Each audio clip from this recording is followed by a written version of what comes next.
Hello everyone, I Kuldeep welcome you all to today's daily news analysis. So आज जितनी भी important news है दोनों न्यूज़पेपर की उसको हम गो थ्रू करेंगे। तो कुछ यहाँ पे इंटरनेशनल इंपॉर्टेंट न्यूज है, कुछ नेशनल लेवल की भी इंपॉर्टेंट न्यूज है, एक न्यूज आपकी डिफेंस रिलेटेड भी है और एक न्यूज जो है वो एनवायरमेंट और एक न्यूज आपके साइंस रिलेटेड है। ओके, तो यहाँ पे हम देख सकते हैं कि आज जो आपका मिक्सचर है न्यूज का वो डिफरेंट जो आपके एग्जाम्स के सेगमेंट्स हैं, टॉपिक्स हैं, उनसे डील करता है एंड सारी की सारी जो न्यूज हैं वो आपके लिए पूरे एग्जाम्स के लिए इंपॉर्टेंट है। ठीक है, तो चलिए स्टार्ट करते हैं with the news analysis for today. Okay, सबसे इंपॉर्टेंट न्यूज जो आप दोनों ही न्यूज़पेपर में देखोगे it is with regard to कि आपके जो प्राइम मिनिस्टर हैं वो अपने इजराइल के एक टूर के ऊपर पे हैं और उन्होंने जो इजराइल की पार्लियामेंट है, इजराइल की पार्लियामेंट को जाके वहां पे एड्रेस करा है। It is first of a kind जहां पे एक इंडिया के प्राइम मिनिस्टर ने जाके इजराइल की जो पार्लियामेंट है वहां पे अपनी एक स्पीच दी है। ओके, प्राइम मिनिस्टर मोदी जो है उनका जो रिलेशन है इजराइल से वो थोड़ा बाकियों से अलग भी है for one reason which is of utmost importance is कि प्राइम मिनिस्टर मोदी इंडिया के पहले प्राइम मिनिस्टर हैं। सोचिए, इजराइल क्रिएट हुआ था 1950 में और प्राइम मिनिस्टर मोदी इंडिया के पहले प्राइम मिनिस्टर हैं जिसने सबसे पहले इजराइल को विजिट किया। यानी कि अगर मैं 1950 से लेके पूरा 2050 से काउंट करूं और प्लस में इसमें 17 और ऐड करूं 2017 तक, किसी भी इंडियन प्राइम मिनिस्टर ने इजराइल को विजिट नहीं किया था और प्राइम मिनिस्टर मोदी पहले वो प्राइम मिनिस्टर बने इंडिया के जिन्होंने इजराइल को विजिट किया था। एंड करंटली हम ये भी देख रहे हैं कि जो करंट इजराइल पैलेस्टीन इश्यू चल रहा है, गाजा कन्फ्लिक्ट चल रहा है, उसमें कहीं ना कहीं जो करंट गवर्नमेंट है या करंट इंडियन गवर्नमेंट है उसका जो टिल्ट है टुवर्ड्स थोड़ा ज्यादा इजराइल के साइड में। ऑल दो जहां पर भी कोई इंटरनेशनल कॉन्फ्रेंस होती है वहां पे इंडिया हमेशा टू स्टेट सॉल्यूशन को प्रमोट करता है, उसको सपोर्ट करता है, पैलेस्टीन इश्यू को, पैलेस्टीन कॉज को भी वो रिकॉग्नाइज करता है। लेकिन जब हम डिप्लोमैटिक लेवल पे देखते हैं, स्टेटमेंट्स को देखते हैं, हमारे बिहेवियर को देखते हैं, तो हमारा टिल्ट ज्यादा जो है वो इजराइल की तरफ पे है। ओके, एंड इसके कई रीजंस हैं। तो इंडिया इजराइल का रिलेशंस क्या रहा है, अभी ये Gaza plan of Gaza peace plan क्या है, बोर्ड ऑफ पीस क्या है, यहां पे जो इजराइल में आपके प्राइम मिनिस्टर मोदी ने स्पीच दी इसकी सिग्निफिकेंस क्या है, ये न्यूज आपके लिए समझना और इसमें इंपॉर्टेंट फैक्ट्स को भी ध्यान रखना दोनों ही आपके इंपॉर्टेंट ऑब्जेक्टिव है। Okay, so let's start with the first news. Okay, तो यहां पे फर्स्ट सबसे पहली चीज कि यहां पे इजराइल के पार्लियामेंट को वहां पे उन्होंने एड्रेस किया है। लेकिन क्या इजराइल का जो लेजिस्लेटिव सिस्टम है क्या उसको पार्लियामेंट कहा जाता है? So answer would be no, उसको पार्लियामेंट नहीं, उसको हम कहते हैं नेसेट, उसको कहते हैं हम Knesset. Okay, so that is the name of Israel legislative house. जैसे इंडिया के लेजिस्लेचर का नाम पार्लियामेंट है जिसमें दो हाउसेज हैं, ऐसे ही इजराइल की जो पार्लियामेंट है उसका नाम है नेसेट, KNESSET, यहां पे ये गिवन भी है। ओके, तो ये सबसे पहला इंपॉर्टेंट आपका पॉइंट हो जाएगा। इसके बाद अगर मैं नेक्स्ट चीज पे आता हूं तो यहां पे जो स्पीच है वो इसलिए भी रेलिवेंट है बिकॉज इजराइल में जाके इजराइल की पार्लियामेंट में जो आपके प्राइम मिनिस्टर है उन्होंने जो अक्टूबर 7 2023 को, अक्टूबर 7 2023 को जो हमास ने एक ग्रूसम अटैक किया था इजराइल पे, उसको एक बारबरिक टेररिस्ट अटैक डिक्लेयर करा है। ओके, अब ऐसा नहीं है कि ये कुछ अलग है, जब ये अटैक हुआ भी था तब भी इंडिया ने इसी को इसी तरीके से डिनोट किया था। लेकिन इस टाइम में जब एक गाजा पीस प्लान चल रहा है, हमास जो है वो नेगोशिएशन टेबल पे है, वहां जाके इस टाइप का स्टेटमेंट देना ये शोकेस करता है कि हम इस पूरे कंफ्लिक्ट में ज्यादा टिल्ट किसकी तरफ है, इजराइल के साइड में। तो यहां पे अक्टूबर 7 2023 में जो आज तक अभी तक आपका कंफ्लिक्ट कंटिन्यू चल रहा है, इसका बिगिनिंग हुआ था अक्टूबर 7 2023 से। ओके, तो इसको वहां पे उन्होंने बेसिकली क्रिटिसाइज करा। थर्ड इंपॉर्टेंट पॉइंट बहुत जरूरी है, यहां पे जाके जो आपके इंडियन प्राइम मिनिस्टर है इन्होंने गाजा पीस इनिशिएटिव है, जो गाजा पीस इनिशिएटिव्स है जो यूएस का इनिशिएटिव, यूएस ने उसको स्टार्ट किया था और आज के टाइम में उसे UN security council and the UN general assembly also, both of them supported. Okay, तो यहां पे जो गाजा पीस इनिशिएटिव है जिसके अंदर में डोनाल्ड ट्रंप ने बोर्ड ऑफ पीस बनाया है, गाजा पीस इनिशिएटिव को इंडिया ने सपोर्ट किया है। ओके तो ये एक सिग्निफिकेंट पॉइंट है। व्हाई? बिकॉज अभी तक क्लियरली हमने कहीं पर भी ये मेंशन नहीं किया था, इंडिया ने कहीं भी नहीं कहा कि हम इसको फुली सपोर्ट करते गाजा पीस इनिशिएटिव को, लेकिन यहां हमने गाजा पीस इनिशिएटिव को सपोर्ट किया because it is endorsed by a resolution of UN security council. तो एक इंपॉर्टेंट क्वेश्चन है आपके लिए, आप मुझे अगर अभी कमेंट बॉक्स में बता सके इसका आंसर। द क्वेश्चन इज कि जो यूएन सिक्योरिटी काउंसिल है उसके रेजोल्यूशंस का एक नंबर होता है, तो यहां पे जो गाजा पीस प्लान है वो कौन से यूएन सिक्योरिटी काउंसिल के रेजोल्यूशन में मेंशन्ड है? Okay so tell me the name number of the resolution जिसके अंदर में गाजा पीस प्लान को यहां पे सपोर्ट किया गया है। ओके सो ये भी एक इंपॉर्टेंट पॉइंट हो जाएगा। नेक्स्ट पे आते हैं। तो बिकॉज यहां पे प्राइम मिनिस्टर मोदी या कोई भी इंडियन प्राइम मिनिस्टर पहली बार नेसेट को एड्रेस कर रहा है, तो इसमें जो हिस्टोरिकल बैकग्राउंड है that becomes important. Each of these point, जो जितने भी पॉइंट्स आने वाले हैं सारे एक एक अपने आप में वन लाइनर्स भी हैं और एक क्लैट बेस्ड पैसेज के लिए बहुत ही अच्छा सोर्स मटेरियल भी है। ओके तो अगर हम हिस्टोरिकली देखें, जब से जूइश रिलीजन जो स्टार्ट हुआ है आपका, तब से लेके अब तक इंडिया के अंदर में जूइश कम्युनिटी जो है वो यहां पे रह रही है और कभी भी उसने एंटी सेमिटिज्म फेस नहीं किया है। What is anti semitism? तो एंटी सेमिटिज्म इज बेसिकली, अगर उसको डिफाइन किया जाए, it is considered to be hatred of Jews. Okay कि जो जूस है ये एक परसिक्यूटेड, जूस जो है एक परसिक्यूटेड कम्युनिटी है वर्ल्ड की, प्रोसिक्यूटेड नहीं परसिक्यूटेड कम्युनिटी है वर्ल्ड की, और इनको हर जगह में हरेसमेंट फेस करना पड़ता है, जिसमें सबसे बड़ा इनके साथ जो यहां पे हरेसमेंट हुआ, परसिक्यूशन हुआ था, that was just before world war II, जब हिटलर जर्मनी के अंदर में इनको हॉलोकॉस्ट के अंदर में पूरा एलिमिनेट करना चाहता था। तो वो सब क्या है? वो सब जो आपकी हेट्रेड है फॉर जूस के लिए, किसी भी पर्सन की, आपकी नहीं, किसी भी पर्सन की, तो उसको किस तरीके से माना जाता है? उसको एंटी सेमिटिज्म के अंदर में काउंट किया जाता है। ओके एंड लेकिन इंडिया के अंदर में इस कम्युनिटी ने कभी भी एंटी सेमिटिज्म किसी भी लेवल पे फेस नहीं करा है, and there is still a very good number of Jewish people in India which you can found in the states of Kerala, Maharashtra and Bengal, specifically Kolkata, Maharashtra में मुंबई और केरला में आपको अलग अलग स्टेट्स, अलग अलग डिस्ट्रिक्ट्स में आपको जूइश कम्युनिटी अवेलेबल मिल जाएगी। ओके इसके अलावा अगर हम इंडिया इजराइल के रिलेशंस में जाएं, तो जब 1947 में पैलेस्टीन को डिवाइड करके इजराइल क्रिएट करने की यहां पे एक प्रपोजल आया था, तो इंडिया ने उसके अगेंस्ट में वोट करा था। तो जब पार्टीशन ऑफ पैलेस्टीन, जब पहली बार इजराइल को क्रिएट करने की बात करी जा रही थी 47 में, ये यूनाइटेड नेशन के अंदर में प्रपोजल था, तो इंडिया ने इसके अगेंस्ट में वोट करा था। यानी कि originally before the creation of Israel, India was not in favor of creating a separate country of Israel out of Palestine. However, 1948 में इजराइल एज अ कंट्री आपका क्रिएट हो जाता है, एंड 2 years later, रिमेंबर हमने उसको एकदम से recognise नहीं किया था, 2 साल बाद रिकॉग्नाइज किया था इन 1950। ओके तो सीधा सीधा क्वेश्चन क्या है आपका कि इंडिया ने इजराइल को कब रिकॉग्नाइज किया था? तो 1950 में करा था। लेकिन 1950 से लेकर अगले 40 साल तक, 4 डेकेड्स तक हमने लिमिटेड डिप्लोमैटिक एंगेजमेंट किया था, विच सिंपली मींस कि हमने यहां पे एक दूसरे की ऑफिशियल एम्बेसीज को स्टैब्लिश नहीं किया था। तो वो चेंज कब आता है?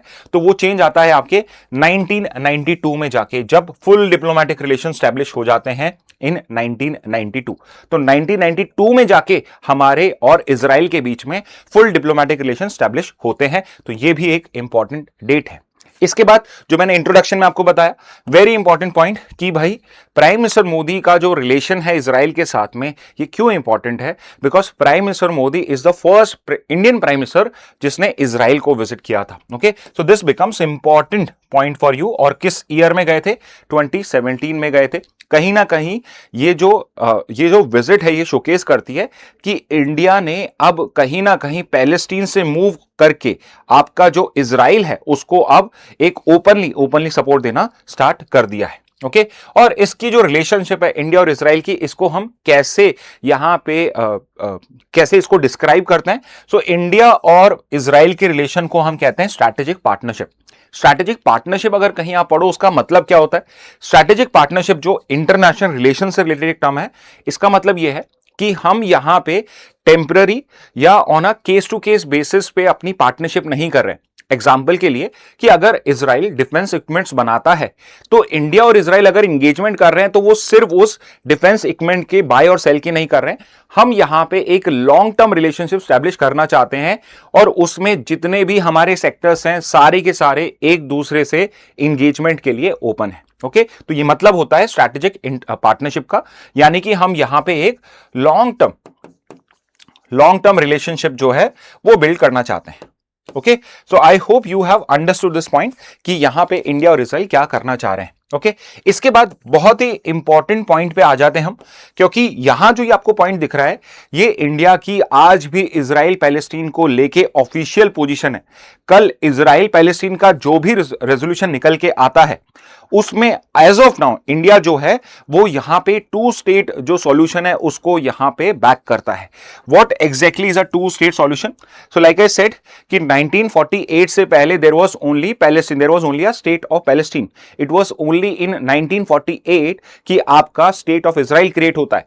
अब now we have to understand कि इजराइल का एग्जिस्ट होना, पैलेस्टीन का भी एग्जिस्ट होना, ये एक रियलिटी है जिसको हमें एक्सेप्ट करना पड़ेगा। तो इंडिया भी इस रियलिटी को एक्सेप्ट करता है और यहां पे वो एक टू स्टेट सॉल्यूशन प्रपोज करता है जिसमें इजराइल भी, पैलेस्टीन भी क्रिएट रहेगा और एक इजराइल भी रहेगा। ओके, तो इजराइल और पैलेस्टीन, जिसमें Israel should be a secured country, मतलब इजराइल को जो बार बार थ्रेट रहता है आसपास से वो थ्रेट उसको फेस नहीं करना चाहिए, और दूसरा जो पैलेस्टीन है वो भी एक सॉवरेन कंट्री यानी एक इंडिपेंडेंट कंट्री की तरह एग्जिस्ट करनी चाहिए। तो ये मतलब है आपके टू स्टेट सॉल्यूशन का another very important point. Okay, इसके बाद वेरी इंपॉर्टेंट, यहां पे हमारी जो रिलेशन है इजराइल और पैलेस्टीन के साथ ये डी हाइफनेटेड है। ओके, अब देखिए ये जो मैं टर्म्स आपको बता रहा हूं, ये मैं आपको जो टर्म्स बता रहा हूं डी हाइफनेटेड, यानी कि हम इजराइल की रिलेशन को पैलेस्टीन के साथ में बेसिकली इक्वेट नहीं करते हैं, पैलेस्टीन के रिलेशन को हम इजराइल के साथ इक्वेट नहीं करते हैं, हम दोनों को इंडिपेंडेंटली परस्यू करते हैं। तो ये टर्म जो है ये है डी हाइफनेशन। ये टर्म मैं आपको क्यों बता रहा हूं? बिकॉज आपके इंग्लिश में, रीजनिंग में, जीके में कहीं पर भी ये टर्म का मीनिंग क्या है अगर पैसेज में आ गया तो पूछ सकते हैं।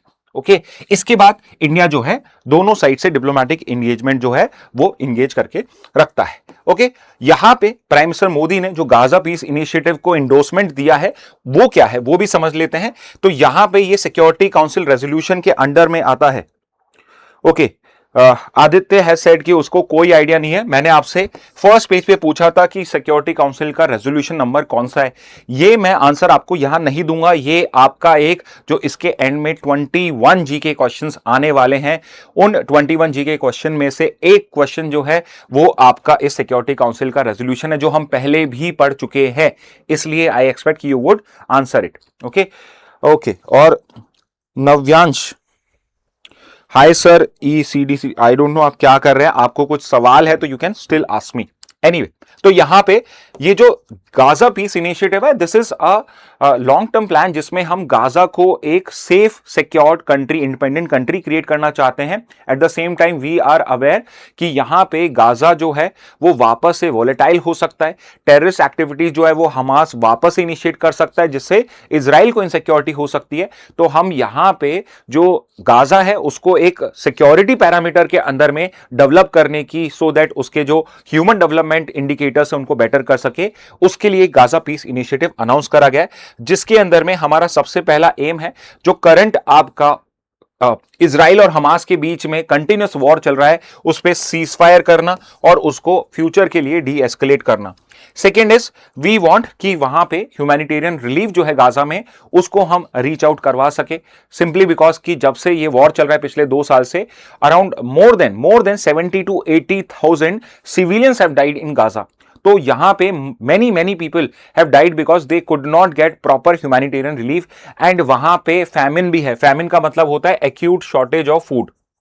ओके, वहां पे फैमिन डिक्लेयर्ड है, जो यूनाइटेड नेशंस की बॉडीज हैं उन्होंने फैमिन डिक्लेयर करा हुआ है गाजा में। And not just that, what we want is कि लॉन्ग टर्म में जो इजराइल पैलेस्टीन इश्यू है उसका एक पॉलिटिकल सेटलमेंट हम यहां पे इसको भी हम अचीव करें। ओके, तो उस पर्पस के साथ में यहां पे जो आपके इंडियन प्राइम मिनिस्टर हैं वो इजराइल गए और उन्होंने गाजा पीस प्लान को भी वहां पे इंडोर्स किया है। Okay, so this was an important topic. I can see no one has been able to answer the Security Council resolution number. So in case you are someone who's watching our recorded lecture, I would expect कि आप comment box के अंदर में Security Council का resolution number लिखे, so that I know कि आप में से किसी को तो इसका आंसर आता है. Okay, so this was your first news, important news.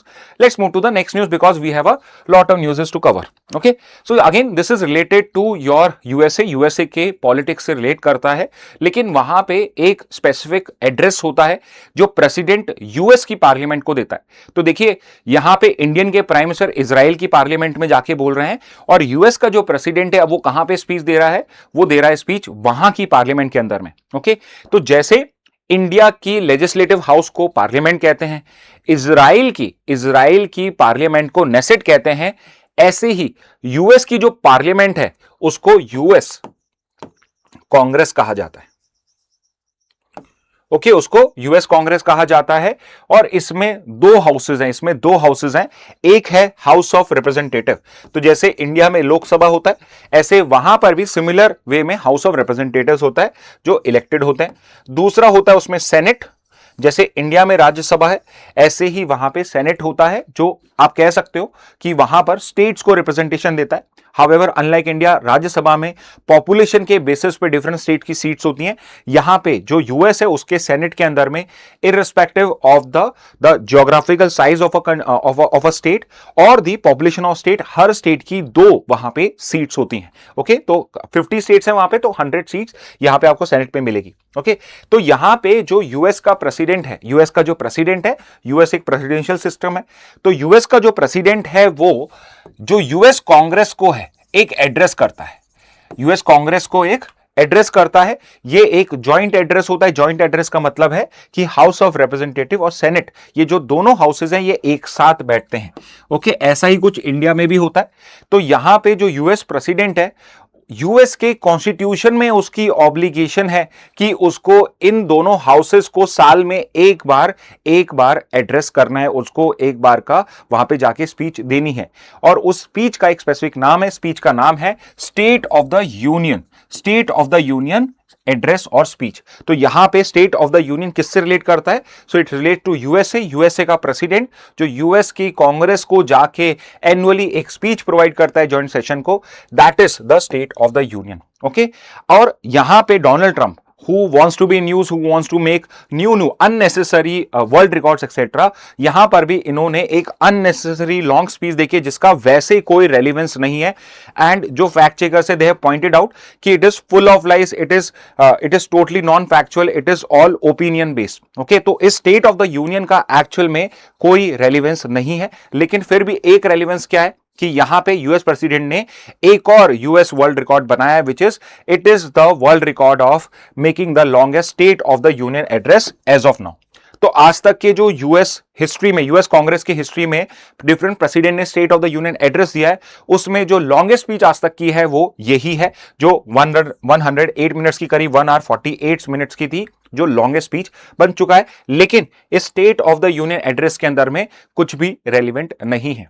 अब एक क्वेश्चन जो आपसे एग्जामिनर पूछ सकता है कि क्या इसमें इंडिया का भी कोई इक्विवेलेंट है? So yes, we have a very much similar kind of state of the union address जो इंडिया का जो प्रेसिडेंट है वो पार्लियामेंट को देता है. ओके, और ये भी कॉन्स्टिट्यूशनली मैंडेटेड है अंडर आर्टिकल 87. आर्टिकल याद करने की रिक्वायरमेंट नहीं है, जस्ट फॉर योर इन्फो है ये. ओके, अगर आप कोई और एग्जाम दे रहे हैं तो आप देख सकते हैं, लेकिन अगर आप क्लैट एलेट दे रहे हैं तो उसके लिए रिक्वायर्ड नहीं है. ओके, लेकिन इंडिया में equivalent state of the union क्या है?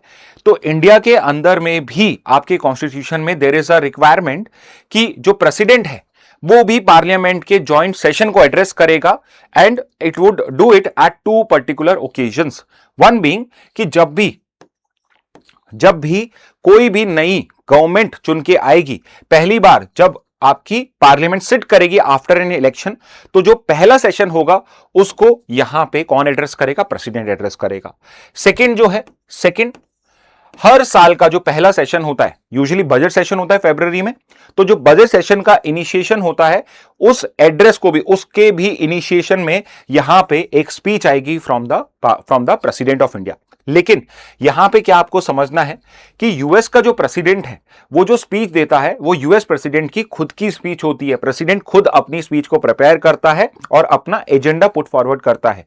Okay, eight the same time because US president वहां की गवर्नमेंट को रिप्रेजेंट करता है तो वो उसी का एजेंडा करता है। सिमिलरली इंडिया में भी जो इंडियन प्रेसिडेंट है वो गवर्नमेंट को रिप्रेजेंट करता है, लेकिन ये जो स्पीच होती है वो खुद नहीं लिखता है। यहां पे जो prime minister and council of minister यानी कि हमारी जो गवर्नमेंट है वो ये स्पीच उसको प्रोवाइड करती है। तो इस पार्लियामेंट के एड्रेस में जो प्रेसिडेंट का एड्रेस होता है इसके अंदर में इंफॉर्मेशन क्या होती है, तो इसके अंदर में जो पॉलिसीज हैं, पॉलिसीज ऑफ गवर्नमेंट है वो सारी इसके अंदर में रहती है। ओके, तो जो गवर्नमेंट पॉलिसीज है वो कहां मिलेंगी आपको, वो आपको मिलेंगी इस state of the union address के अंदर में। Okay, so this is with regard to the state of the union address. Okay, Trump always tries to make in the news. बिल्कुल सही कह रहे हैं ईशान, तो ये बिल्कुल सही बात है कि Trump is actually ill famous for this thing कि उसको सिर्फ एक ही इंटरेस्ट है विच इज कि वो कैसे लाइमलाइट में रह सकता है, और लाइमलाइट में रहने के लिए वो कुछ भी करेगा। ओके, और यहां पर भी उन्होंने कुछ ऐसा ही करा है। What ever he stated in that speech हमारे काम का नहीं है, बट सब कुछ फैक्चुअली इनकरेक्ट है। ओके, सब कुछ फैक्चुअली इनकरेक्ट है। ओके, नेक्स्ट पे आते हैं। तो आई am sure you must have read about this news कि सुप्रीम कोर्ट ने सुओ मोटो यहां पे एक्शन लिया है against NCERT corruption remark. Okay, तो इसका कंटेक्स्ट क्या है? कंटेक्स्ट है कि अगर आप किसी सीबीएसई स्कूल में पढ़ते हैं या किसी इंग्लिश मीडियम स्कूल में, आप इवन हिंदी मीडियम स्कूल में, जो आपका सीबीएसई का या बाकी के भी जो बोर्ड्स है उसमें जो यूजुअल बुक्स हम फॉलो करते हैं वो आपकी बुक्स होती हैं by the NCERT. Okay, NCERT करता है। क्लास 8 की एनसीईआरटी बुक में इस बार कुछ अपडेट्स हैं, जिसमें एक जगह पोर्शन में यहां पे एक हेडिंग दी हुई है corruption in judiciary. Okay, corruption in judiciary, और वहां पे कुछ स्पेसिफिक वहां पे इंस्टांसेस मेंशन्ड है जिसके थ्रू ये शोकेस करने की कोशिश है कि इंडिया के अंदर में जो करप्शन इन जुडिशरी है, specifically even in the higher courts, it is one of the reason why we are facing so much difficulties in the judicial system. कि जुडिशियल सिस्टम में जो डिफिकल्टीज है उसमें एक बड़ा कारण क्या है? करप्शन इन जुडिशरी है। ओके, तो यहां पे जब 8 क्लास की बुक में इस तरह का चैप्टर आया तो सुप्रीम कोर्ट ने इसको लाइटली नहीं लिया। सुप्रीम कोर्ट ने यहां पे सुओ मोटो केस यहां पे इनिशिएट करा है। सुओ मोटो का मतलब क्या होता है? इसका मतलब होता है ऑन देयर ओन, यानी कि यहां पे किसी ने केस फाइल नहीं करा है, सुप्रीम कोर्ट ने अपने आप इस केस को यहां पे इनिशिएट करा है, जिसके अंदर में जो आपके चीफ जस्टिस ऑफ इंडिया उन्होंने रिमार्क करा है कि कहीं ना कहीं यहां पे एक टारगेटेड अटैक किया जा रहा है जुडिशरी पे, सो दैट इसकी जो रेप्यूटेशन है पब्लिक की आय में, जो सबसे इंपॉर्टेंट होती है जुडिशरी की, इसको यहां पे कहीं ना कहीं डिग्रेड किया जा सके। और उस वजह से सुप्रीम कोर्ट ने इस इंस्टांस के अंदर में स्ट्रिक्ट एक्शन लेने का मन बना लिया है। ऑल्दो हमारे पास अपडेट यह है कि एनसीईआरटी ने आफ्टर दिस वाज रिपोर्टेड ये जो स्पेसिफिक पैराग्राफ ये जो पेज है इसको रिमूव कर दिया एंड उसने एक यहां पे अपॉलॉजी भी आपकी प्रोवाइड करी है, लेकिन यहां पे सुप्रीम कोर्ट इसको इजीली नहीं जाने देने वाला है। और उसका एक इंपॉर्टेंट रीजन है। इंपॉर्टेंट रीजन क्या है कि इंडिया के अंदर में जुडिशरी जो है इसकी इंडिपेंडेंस, इसकी जो कॉन्स्टिट्यूशनल स्टेटस है, इंटीग्रिटी है, वो बहुत ही ज्यादा इंपॉर्टेंट है। क्यों इंपॉर्टेंट है? क्योंकि अनलाइक लेजिस्लेचर एंड एग्जीक्यूटिव जो यहां पे इस टाइप का अगर कोई डेफेमेटरी कंटेंट हो तो उसको क्वेश्चन कर सकता है, उसके अगेंस्ट में बार बार मीडिया के पास जा सकता है, पब्लिक के पास जा सकता है और अपना पॉइंट ऑफ व्यू दे सकता है। जुडिशरी के पास ये फैसिलिटी नहीं होती है। ओके, अब आप कहोगे कि यस उनकी अभी ये भी तो न्यूज आ रही है, तो यहां पे आप देखिए कि जब कोई इंस्टांस हुआ और सुप्रीम कोर्ट ने उसको रिकॉग्नाइज करा है तब जाके एक्शन लिया है। तो यहां पे जुडिशरी जो है इट डजंट वांट कि वो इस तरीके से एक्सप्लेनेशन दे फ्यूचर में, तो इसलिए जुडिशरी जब भी कोई ऐसा एक्शन होता है जहां पे ये उनको एक कॉन्स्पिरेसी लगी कि यहां पे शायद जुडिशरी को डिफेम करने की कोशिश, उसकी इंस्टीट्यूशन को डिग्रेड करने की कोशिश है, तो वो वहां पे इस तरीके के एक्शंस अनाउंस करती है। ओके, जैसे मैं बार बार independence of judiciary word use कर रहा हूं, इंडिपेंडेंस ऑफ जुडिशरी का मतलब क्या है कि यहां पे कोई भी इंटरफेरेंस नहीं होना चाहिए from the other to houses, legislature, executive interfere नहीं करना चाहिए, और तीसरा कोई पॉलिटिकल प्रेशर भी इस पे नहीं होना चाहिए। क्यों नहीं होना चाहिए? Because majority of the cases जो सुप्रीम कोर्ट, हाई कोर्ट या जुडिशियल सिस्टम हैंडल करता है वो अगेंस्ट गवर्नमेंट ही होते हैं, और गवर्नमेंट को कौन रिप्रेजेंट करता है? पॉलिटिशियंस। तो पॉलिटिकल प्रेशर से बाहर रहने के लिए इंडिपेंडेंस ऑफ जुडिशरी इंपॉर्टेंट है। ओके तो यहां पे जो जुडिशियल इंडिपेंडेंस है उसको बेसिक फीचर या basic structure of the constitution का पार्ट माना गया है।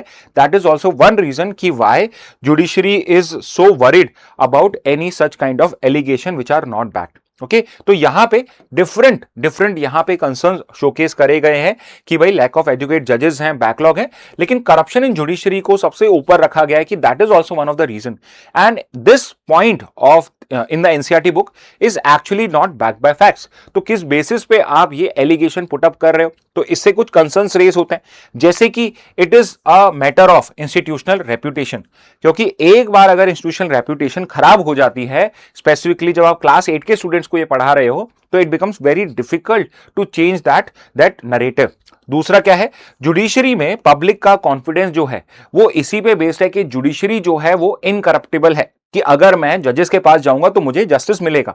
तो अगर उनका यहां पे पब्लिक फेथ जो है वो अगर नीचे जाता है, डिग्रेड होता है, तो ये कहीं ना कहीं जो जुडिशरी का स्टेटस है उसको नीचे करता है। ओके तो इसलिए जैसे ही कोई इस तरह का एक्शन होता है तो गवर्नमेंट, आपकी जो जुडिशरी है वो फटाफट से एक्शन लेती है। ओके तो यहां पे ये तो है इशू। अब हम आपकी समझ के लिए एक और चीज को कवर कर रहे हैं, विच इज की एक्चुअल में इश्यूज क्या क्या हैं। ओके बड़े बड़े इश्यूज क्या हैं जुडिशियल सिस्टम में? तो यस इट इज ट्रू कि backlog of cases is a very important, very major issue. Approximately 5 crore cases pending है across supreme court, high court and your lower courts. Although majority of these cases are in the lower courts and high court, but yes, there are still a large number of cases pending in Supreme Court and High Court also. Okay. दूसरा है vacancy of जजेस। सो supreme court के अंदर तो जो उसकी total strength है, usually ऐसा कभी सेल्डम ही होता है कि 1 महीने से ज्यादा और उसकी फुल स्ट्रेंथ ना हो, लेकिन हाई कोर्ट्स में and very much in the subordinate courts it is a very usual occurrence कि आप देखोगे कि जो आपके कोर्ट्स हैं उनकी जो स्ट्रेंथ है वो करीब सिर्फ 3/4 है या 2/3 है, यानी कि 1/3 जो कोर्ट है वो आपके जजेस जो हैं वो अपॉइंटेड ही नहीं है। तो ये भी एक बहुत बड़ा यहां पे इश्यू है। ओके तो ये क्या भी शोकेस करता है कि ऐसा नहीं है कि हमारे पास जजेस का जो अवेलेबिलिटी वो बहुत हाई है, विच मींस कि फ्यूचर में जजेस की रिक्वायरमेंट है ये कंटिन्यूअसली यहां पे रहेगी। तो जुडिशरी जो है इस तरीके से आप देखो तो it's a good career option provided you are a sincere student in this case. Third a very important issue, and ये आप किसी भी मेजरली आप मेट्रो सिटीज को छोड़ दीजिए, उसके अलावा अगर आप किसी भी लोअर कोर्ट में जाओगे तो यू वुड ऑब्जर्व देयर कि आप क्लाइंट्स के लिए छोड़िए, कॉमन मैन के लिए छोड़िए, जो जज होता है उसके लिए भी प्रॉपर फैसिलिटीज अवेलेबल नहीं है। And I give you one example of my friend also, जो जुडिशियल सर्विस में, राजस्थान जुडिशियल सर्विस में जज है, एंड ये उसका खुद की बताई हुई चीज है मुझे कि वो जब उसकी एक जगह पे पोस्टिंग करी गई एक थोड़े रिमोट एरियाज में, वहां पे गर्मियों में उसके पास में कोर्ट के अंदर में एक कूलर भी नहीं था, तो उसने खुद के अपने पॉकेट से पैसा खर्च करके कूलर जो है वहां पे लगवाया था। ओके एसी और वो सब तो वो भी कहां से, इतनी सैलरीज नहीं होती, वो अफोर्ड नहीं कर सकता, लेकिन कोर्ट में बैठने के लिए उसके पास प्रॉपर सीट नहीं थी, तो उसने अपनी खुद के लिए चेयर मंगाई है। सोचिए जज जिस चेयर पे बैठता है वो खुद मंगा रहा है जज अपने लिए अपने पैसों से, और फिर उसने कूलर को खुद से वहां पे अपना रिपेयर कराया या ना मंगाया था। तो ये इश्यूज जो है ये एक्चुअल में इंफ्रास्ट्रक्चर का डेफिसिट ये सब वहां पे एग्जिस्ट करता है। आज के डिजिटल एरा में आज भी हम जो मोटी फाइल्स होती है उन्हीं पर ही फिजिकल फाइल्स पे रिलाई कर रहे हैं। That is also one of the issues. Access to justice ये भी एक बड़ा इशू है। तो if you come from a well off family, if you have good connection, the chances are कि जुडिशियल सिस्टम आपको इजीली जस्टिस प्रोवाइड करेगा। लेकिन अगर आप किसी गरीब घर से आते हैं तो आपको ये जो हाई लीगल कॉस्ट है, तो अगर आप गरीब हो नहीं, आप मिडिल क्लास में आते हो, तो शायद आप लोअर क्लास में, और लोअर क्लास है तो आप रोड पे आ जाओगे, इतनी हाई लीगल कॉस्ट होती है, और प्रोसीजर इतने कॉम्प्लेक्स हैं कि कॉमन मैन के लिए समझ पाना बहुत ही मुश्किल है, और कई जगहों पे लैंग्वेज बैरियर्स भी हैं। तो आप जब आप लोअर कोर्ट से हाई कोर्ट और high court supreme supreme court जाते हो तो हाई कोर्ट, सुप्रीम कोर्ट में it is English which is the primary language, और सुप्रीम कोर्ट के अंदर में तो हर जगह इंग्लिश ही वर्क करी जाती, यूज करी जाती है। सो यहां से एक लैंग्वेज बैरियर भी क्रिएट होता है। And yes, there are allegations of corruption also, but they are very rare in the supreme court and the high court level, यानी हायर जुडिशरी में it is a very rare occurrence. तो जब ये एक rare है और आप उसको एक इंपॉर्टेंट पॉइंट बना के पेश करते हो आपके जुडिशरी से, आपके क्लास 8 की एनसीईआरटी बुक्स में, तो इट माइट बी ट्रू कि शायद यहां पे एक लार्जर कॉन्स्पिरेंसी शोकेस हो रही है। But at the same time we have issues of transparency also.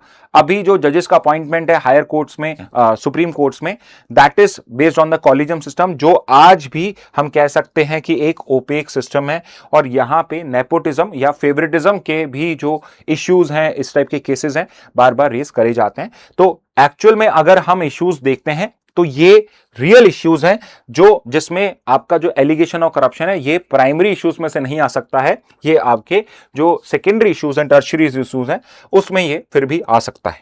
Okay, तो this is with regard to independence of judiciary. Independence of judiciary वाला जो ये टॉपिक था, ये समझने का टॉपिक ज्यादा था रेदर देन कि आप इसको उसमें कुछ फैक्ट यहां पे आइडेंटिफाई करो। ओके, और क्या कमेंट है? बिल्कुल, श्रवनी ने बिल्कुल सही आंसर दिया, यूएन सिक्योरिटी काउंसिल का रेजोल्यूशन बिल्कुल सही बताया। पर sir, but this is correct thing to aware the student. देखिए आप ईशांत, यहां पे आपको ये समझना पड़ेगा कि आप अगर क्लास 8 में या किसी भी बुक में कोई आप एलिगेशन लगा रहे हैं, करप्शन इन जुडिशरी जो है, अगर आप इसको पॉइंट आउट करना चाहते हैं तो आपको इसको फैक्ट के साथ बैक करना पड़ेगा, क्योंकि it's not a small allegation. क्योंकि हो क्या रहा है, अगर मैं करप्शन जुडिशरी कह रहा हूं तो आपको ये परसेंटेज से शो करिए कि लेट्स से कि अगर सुप्रीम कोर्ट में इतने जजेस रहते हैं, so it is a very common occurrence. या लोअर जुडिशरी के अंदर में देखिए कि अगर 100 केसेस फाइल हुए थे तो 20 केसेस में इस टाइप से एलिगेशन आया था। तो अगर आपके पास में इस टाइप का डेटा नहीं है टू शो कि यार corruption in judiciary something which is taking the judiciary backward, तो आप इस तरह के एलिगेशन हायर कोर्ट्स पे स्पेसिफिकली नहीं लगा सकते हो। ठीक है, तो ये चीज आपको समझनी पड़ेगी। तो मैंने वही कहा कि इश्यूज में मैंने उसको कवर किया, लेकिन वो 5th या 6th पॉइंट पे, और मैंने वहां पे उसको क्या डिनोट करा एज एलिगेशंस। ओके, ये एलिगेशंस हैं, कहीं पर भी प्रूव नहीं हुआ है। यानी आप सोचिए, इंडिया में इतने सारे जजेस हैं आपके लोअर कोर्ट्स के अंदर में भी, लेकिन आप देखोगे कि साल में इतने सारे केसेस में शायद 4 या 5 ऐसे जजेस के नाम आते हैं जिसको आप कह सकते हो which is a very low number. ठीक है, तो आप इस तरीके से एलिगेशंस नहीं लगा सकते हो। नेक्स्ट पे आते हैं, bills to replace UGC AICTE is with ministry says government. तो यहां पे हमारे इंडिया में हायर एजुकेशन को रेगुलेट करने के लिए हमने डिफरेंट रेगुलेटरी अथॉरिटीज क्रिएट करी हुई हैं, जिसमें एक नाम आपने सुना होगा जिसको बोलते हैं UGC, university grants commission. Okay, so this is a regulatory body and it is also a funding body. तो यहां पे यूजीसी है, ऐसे ही टेक्निकल एजुकेशन के लिए AICT है, टीचर एजुकेशन लिए NCT ही है। ओके, तो ये 3 ऐसी स्पेसिफिक आपकी एजुकेशन, हायर एजुकेशन से रिलेटेड ऑर्गेनाइजेशन है। इसके अलावा और भी हैं, जैसे लीगल एजुकेशन को रेगुलेट यहां बार काउंसिल करता है, मेडिकल एजुकेशन को यहां पे मेडिकल काउंसिल ऑफ इंडिया करता है। ओके, तो यहां पे गवर्नमेंट जो है इन सारी बॉडीज को रिप्लेस करके एक सिंगल बॉडी और एक सिंगल लॉ क्रिएट करना चाहता है for regulation of higher education. और उस बिल का नाम क्या? उस बिल का नाम है VBSA, विकसित भारत। हर चीज पे विकसित भारत आगे लग रहा है। शिक्षा अधिष्ठान बिल 2025। तो अभी ये जो है ये बिल के फॉर्म में है, अभी ये पास नहीं हुआ है। अभी यहां पे न्यूज क्या है कि ये जो बिल इनको रिप्लेस करेगा यूजीसी को, ये अभी डिफरेंट मिनिस्ट्रीज के पास में है। They are studying this bill and they are looking at it कि क्या इसमें कोई इश्यू तो नहीं है। ओके, तो यहां पे ये बिल क्या है, इस बिल में क्या करने वाले हैं हम, तो एक बॉडी क्रिएट करेंगे, विकसित भारत शिक्षा अधिष्ठान, और ये एक 12 मेंबर कमीशन होगा। It would be a 12 member commission. और ये यहां पे जो पूरा हायर एजुकेशन का मतलब कॉलेज एंड अबव 12 के बाद की जो एजुकेशन है, उस पूरे के पूरे एरिया को ये रेगुलेट करेगा। So there would be a single body. अभी क्या है, डिफरेंट बॉडीज के लिए, डिफरेंट सेक्टर्स के लिए, एजुकेशन के लिए यहां पे डिफरेंट बॉडीज है। अब कुछ बॉडीज को रिप्लेस करके एक सिंगल बॉडी आ जाएगी। जैसे कि सबसे इंपॉर्टेंट जो इसको रिप्लेस करेगी, ये करेगी रिप्लेस यूजीसी को। तो यूजीसी में क्या है, इतने साल में 56 में यूजीसी को क्रिएट किया गया था, उसके बाद कई इसमें इश्यूज आए हैं, तो उसको रिप्लेस किया जाएगा। टेक्निकल एजुकेशन के लिए जो डिफरेंट आपके इंजीनियरिंग हो गया, आपका फार्मेसी हो गया, मैनेजमेंट हो गया, उसके लिए एआईसीटी है, इसको रिप्लेस करके भी एक सिंगल बॉडी हो जाएगी। और तीसरा टीचर एजुकेशन के लिए एनसीटी है, इसको रिप्लेस करके भी एक अलग बॉडी हो जाएगी। ओके, लेकिन जब ये बिल इंट्रोड्यूस किया था गवर्नमेंट में, तो अपोजिशन पार्टीज ने जो उनका काम है, प्रोटेस्ट किया कि ये जो बिल है ये बहुत ज्यादा यहां पे सेंट्रलाइज कर रहा है पावर को। अभी जो हायर एजुकेशन है उसमें स्टेट का भी बहुत इंपॉर्टेंट रोल है, लेकिन जिस तरह की ये इंस्टीट्यूशन क्रिएट कर रहा है वो यहां पे हायर एजुकेशन को बहुत ज्यादा सेंट्रलाइज कर देगी। तो इसलिए इसको पार्लियामेंट में रेफर करा गया to a joint parliamentary committee, JPC. Okay, joint parliamentary committee का मतलब यह है कि इसके अंदर में लोकसभा और राज्यसभा दोनों के मेंबर्स होंगे। तो इसमें 31 मेंबर्स हैं ज्वाइंट पार्लियामेंट्री कमेटी में, और इसको हेड करे बीजेपी के एक नेता जिनका नाम है D Purandeswari. D Purandeswari is the one जो इस 31 मेंबर की ज्वाइंट पार्लियामेंट्री कमेटी को हेड कर रहे हैं, जो किसको स्टडी कर रही है, वो स्टडी कर रही है इस वीबीसीएसए बिल को। ओके, तो यहां पे this is with regard to VBCA bill. इसमें जो 3 लॉज हैं उनको हम डिस्कस कर लेते हैं, कौन कौन सी बॉडीज को, लॉज को यहां पे रिप्लेस किया जा रहा है। So like I told you कि UGC is not a new body. 1956 में जस्ट आफ्टर इंडिपेंडेंस इसको बना दिया गया था। इसका फंक्शन क्या है, यूनिवर्सिटी एजुकेशन को कोऑर्डिनेट करना, स्टैंडर्ड्स को डिटरमाइन करना कि अगर कोई लेट्स से इंजीनियरिंग कॉलेज खोलना चाहता है तो उसके स्टैंडर्ड्स क्या होंगे, वो ये बताएगा। इसके अलावा it was a regulatory body as well as a funding body. यहां पे क्या है, फंडिंग की बॉडी अलग बनाई जाएगी, रेगुलेशन की बॉडी वीबीएसए रह जाएगा। Okay, recognition of university also, अगर आपकी यूनिवर्सिटी को यूजीसी रिकॉग्निशन नहीं है तो आपकी जो डिग्री है आप उसको बेसिकली इशू नहीं कर सकते हो। अगर आप किसी यूजीसी डी रिकॉग्नाइज कॉलेज में पढ़ रहे हो तो आपकी डिग्री की मार्केट में 0 वैल्यू है। ओके, तो ये क्या है, दोनों रेगुलेटर फंडिंग बॉडी की तरह वर्क करता था, अब ये नहीं करेगा। जो नई बॉडी है वो फंडिंग बॉडी नहीं रहेगी। Second is AICTE, all India council for teaching education, technical education, sorry. 87 में ये अलग बॉडी करी गई थी। पहले यूजीसी इज द बॉडी जो टेक्निकल एजुकेशन को भी उसके भी स्टैंडर्ड्स ले डाउन करती थी। 87 में AICTE रेगुलेट करा गया, जो engineering, management, pharmacy, architecture and other technical institutes को रेगुलेट करती है, उनके स्टैंडर्ड्स को ले डाउन करती है। कोई भी नए इंस्टीट्यूशंस हैं, कोर्सेज हैं, उनको अप्रूव करती है, and it's main job is कि क्वालिटी स्टैंडर्ड्स यहां पे मेंटेन करे जाएं इन टेक्निकल एजुकेशन। ओके, और तीसरी है NCTE, council for teacher education. 93 में इट वाज फेल्ट कि जो टीचर्स हैं they specifically in the government school, private में आपको अच्छे मिल जाएंगे, कोचिंग में आपको अच्छे मिल जाएंगे, लेकिन जस्ट किडिंग, गवर्नमेंट के अंदर में हमने देखा है कि टीचर एजुकेशन का लेवल इतना अच्छा नहीं है। तो यहां पे एनसीटी क्रिएट करी गई थी, तो अब ये जो बॉडी है, ये जो बॉडी, इसको भी रिप्लेस करा जाएगा। हाउएवर, यहां पे एक तो जो आपके लॉयर्स हैं जो बार काउंसिल को रन करते हैं, they have been successful in keeping their regulatory body out of VBSA. तो यहां पे बाकी सब जो सेक्टर्स हैं आपके एजुकेशन के फील्ड्स हैं, उनको तो रेगुलेट वीबीएसए करेगा, लेकिन लीगल एजुकेशन को bar council of India he regulate करेगा। एंड मेडिकल काउंसिल जो है, जो मेडिकल फील्ड है, उसको भी एनएमसी जो है, नेशनल मेडिकल कमीशन, ये भी एक नया क्रिएशन है गवर्नमेंट के लॉ में। ये दोनों ही आपके अपने इंडिपेंडेंट रहेंगे। तो बाकियों के लिए तो अलग बॉडी है, लेकिन इन दो के लिए सेम बॉडी है। Okay, so this is with regard to your new bill. Okay, next पे मूव करते हैं। नेक्स्ट एक आई टोल्ड यू कि भाई आज हम एक टॉपिक पढ़ेंगे with regard to your climate also. Okay, तो यहां पे एक इंपॉर्टेंट ज्योग्राफी का, क्लाइमेटोलॉजी का एक इंपॉर्टेंट एक टॉपिक मैं पढ़ा रहा हूं, आपको समझाऊंगा उसको। आई होप आपको ये समझ में आएगा। और उसमें एक बहुत इंपॉर्टेंट चेंज किया गया है। ओके, ये बहुत इंपॉर्टेंट चेंज है। So you would see very soon, ये जो चेंज आया है 1 से 2 साल के अंदर में ये आपकी जो टेक्स्ट बुक्स हैं उसमें भी प्रोवाइडेड होना स्टार्ट हो जाएगा। Okay, so what is it? तो if you are a geography student, you might have read about El Nino and La Nina. ये एक कंसेप्ट है जो क्लाइमेट से रिलेट करता है। So what exactly is El Nino और ला नीना? ओके, तो साइंटिस्ट जो हैं regularly different parts of world को स्टडी करते रहते हैं, ओशंस को स्टडी करते रहते हैं। तो यहां पे एक बहुत पुराना 19th सेंचुरी में ऑब्जर्व एक फिनोमिना था। द फिनोमिना वाज कि इन सर्टेन ईयर्स जब मैं सेंट्रल, तो ये सेंट्रल पैसिफिक ओशन है, ये पैसिफिक ओशन है आपका पूरा। तो जो सेंट्रल पैसिफिक ओशन है और यहां पे ये हो गया ईस्टर्न पैसिफिक ओशन। तो यहां से देखूंगा तो ईस्टर्न पैसिफिक ओशन कि यहां पे साइंटिस्ट ने ऑब्जर्व करा कि after every 2-3 years of normal situation यहां पे इस एरिया के अंदर में यूजुअल से थोड़ा हायर टेम्परेचर है।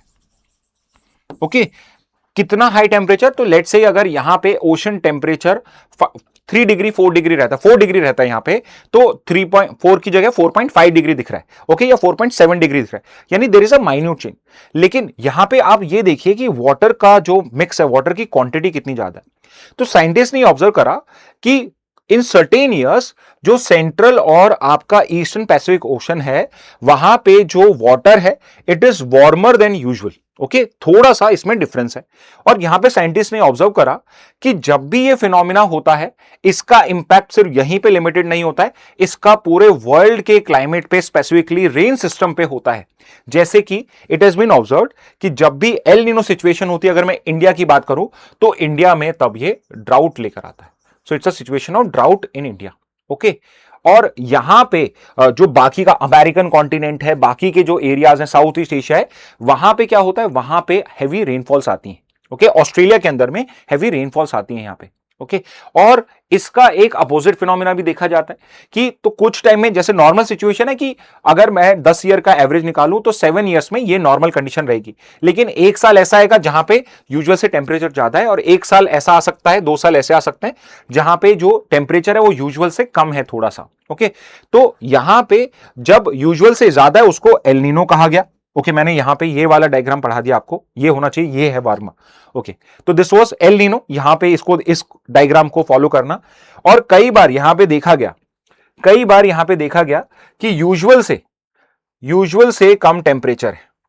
ओके, यूजुअल से कम टेम्परेचर है, और ये फिर ऑब्जर्व करा गया कि यूजुअल से अगर कम टेम्परेचर होता है, लानीना होता है, तो इंडिया के एस्पेक्ट में हम बात करें, पर्सपेक्टिव में बात करें, तो वहां पे क्या होगा, आपके एकदम फ्लडिंग वाला ज्यादा रेनफॉल होगी। ओके, तो ये मान लीजिए कि लानीना तो इंडिया के लिए अच्छा होता है, बिकॉज हम मानसून डिपेंडेंट एक कंट्री है, एग्रीकल्चर हमारा पूरा मानसून पे डिपेंडेंट होता है। और एल नीनो जो है वो इंडिया के टोटली अगेंस्ट वाली सिचुएशन क्रिएट करता है, ड्राउट होता है, तो एग्रीकल्चर फेलियर हो सकता है। आज के टाइम में तो इरिगेशन है, पुराने टाइम में एल नीनो अगर 1 या 2 साल आ जाए तो उस वजह से एक बड़ा फैमिन तक हो सकता है, क्रॉप शॉर्टेज तक हो सकती थी। Okay, so this is what El Nino and La Nina is. तो यूजुअल कंडीशन में नॉर्मल मूवमेंट रहता है, एल नीनो के अंदर में ये मूवमेंट थोड़ा सा ज्यादा हो जाता है, सॉरी उल्टा हो जाता है, और ला नीना के अंदर में ये जो नॉर्मल कंडीशन है जो मॉनसून और बाकी सब चीजों को अफेक्ट करती है, ये और भी ज्यादा उस पर इंक्रीज हो जाती है, और भी ज्यादा इंटेंस हो जाती है। ओके, तो ये है एल नीनो ला नीना। ओके, अब मैंने आपको क्या बताया जस्ट कि एल नीनो के अंदर में क्या हो रहा है कि यूजुअल से थोड़ा सा हायर टेम्परेचर है। लेकिन आपने एक फिनोमिना पढ़ा होगा जिसको हम कहते हैं ग्लोबल वार्मिंग या क्लाइमेट चेंज। अब देखिए, ग्लोबल वार्मिंग और क्लाइमेट चेंज क्या कर रहे हैं, जो एवरेज टेम्परेचर है अर्थ का इंक्लूडिंग ओशंस का, उसको थोड़ा सा इंक्रीज कर दिया गया है। ओके, तो धीरे धीरे अगर हम इंडस्ट्रियल रेवोल्यूशन से काउंट करना स्टार्ट करें तो अर्थ का टेम्परेचर जो है वो 1 डिग्री सेल्सियस को डेफिनेटली क्रॉस कर चुका है, and it is somewhere around 1.5 degree Celsius. Okay, 1.5 degree Celsius तक अर्थ का टेम्परेचर इंक्रीज हो चुका है। तो अब यहां पे ये देखा जा रहा है कि यूजुअली जो पुराने तरीके से मेजरमेंट किया जाता था कि अगर ये होगा, इससे टेम्परेचर ज्यादा हुआ तो एल नीनो होगा, इससे कम हुआ तो ला नीना होगा, बिकॉज अब हमारा जो बेंचमार्क है वो चेंज हो चुका है।